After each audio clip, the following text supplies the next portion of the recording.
Welcome to the Musings of Jessica Marie. Throughout history, rebellions have been the catalysts for change.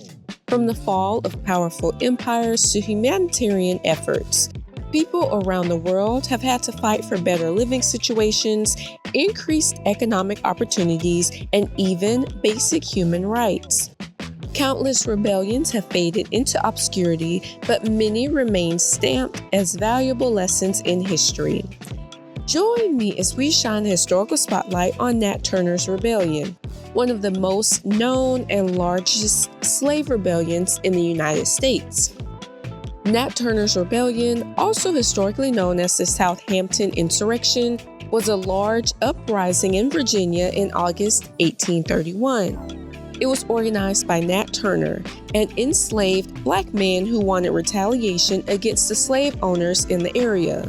He was born a slave on October 2, 1800, and understood the horrible realities of staying docile. Nat spent years ruminating on his plan and shared it with just a small circle of other enslaved men. Nat's inner circle consisted of Hank Moore, Henry Porter, Nelson Edwards, Sam Francis, Will Francis, and Jack Reese, and they all decided that until they were well armed and equipped, no one would be spared in the uprising. They were able to recruit over 50 participants who wanted to change their situation by surreptitiously sending messages through songs. Nat originally planned to start the insurrection on July 4th, but was forced to wait after falling sick. Several weeks passed before his plan was officially set into motion on Sunday, August 21, 1831. The rebellion began as the 6 men killed Nat's enslaver and family at 2 a.m. Over the next 48 hours, they made their way from house to house, freeing slaves and killing any white people they came across. As they worked, the rebellion expanded from the 6 original participants to well over 70 enslaved and free black people who joined in the cause. They were armed with knives, hatchets, and blunt instruments, choosing to forego guns to avoid attracting any unwanted attention. They collected additional resources and recruited more people to fight with each area they cleared. The initial onslaught was indiscriminate, and Nat chose to not take mercy on anyone, no matter their age or gender, until the insurrection was able to secure a strong foothold and could avoid getting easily overrun. A few of the homes were even spared because Nat took compassion on the poor white occupants. The group also avoided the Giles Reese plantation in efforts to keep Nat's wife and children safe, who were enslaved there.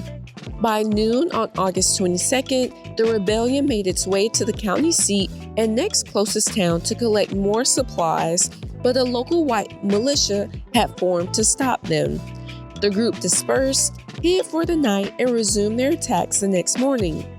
Troops were called in to support the local militia in suppressing the rebellion. By August 23rd, it was officially over after troops cornered them at the Belmont plantation with twice the manpower and 3 times the amount of artillery.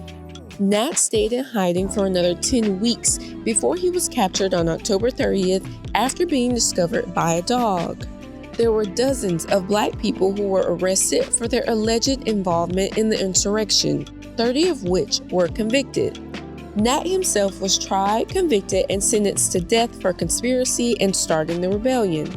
He died on November 11th and was beheaded to deter others from rebelling. His body was dissected and souvenir purses were made from his skin, effectively denying him of a dignified death as a leader who fought for change. Immediately following the insurrection, any black people suspected of being involved in the uprising were viciously killed by the militias and put on display to intimidate others from trying to challenge the status quo. Untrue rumors spread that the slave revolt had reached as far south as Alabama and made the hysteria even worse. White violence against innocent black Americans skyrocketed, and one militia company in North Carolina even killed as many as 40 black people in one day. In total, about 55 white people were killed during the rebellion, and about 120 enslaved and free black people lost their lives in the aftermath. Due to the large number of casualties, Nat Turner's rebellion was officially marked as the deadliest slave revolt in U.S. history. Since Nat was a teacher and a preacher, Southern state legislatures passed new laws that prohibited education to enslaved and free Black people, restricted the right of assembly, denied trials by jury for free Black people, and required white ministers to supervise all worship services. Abolitionist publications and pamphlets were also criminalized, and anyone caught with them would be reprimanded. Unfortunately, since the rebellion was so successful, it led to increased violence on plantations because enslavers feared other uprisings popping up. Newspapers spread damaging propaganda that promoted Black violence against white men, women, and children that also increased the harsher, stricter punishments. Despite the negative blowback, Nat's actions of organizing, planning, and effectively striking against the powers that be were very important for eventually abolishing slavery. The rebellion has been studied for centuries and is regarded as the most significant uprising in American history because it marked the turning point in the Black struggle for liberation. Not only was it a great example of how well Black people organized, but it also demonstrated how fragile the status quo actually was. If you enjoyed this musing, I'd love to hear your thoughts. Like, comment, share, and subscribe so you don't miss what's next. Signed, Jessica Marie.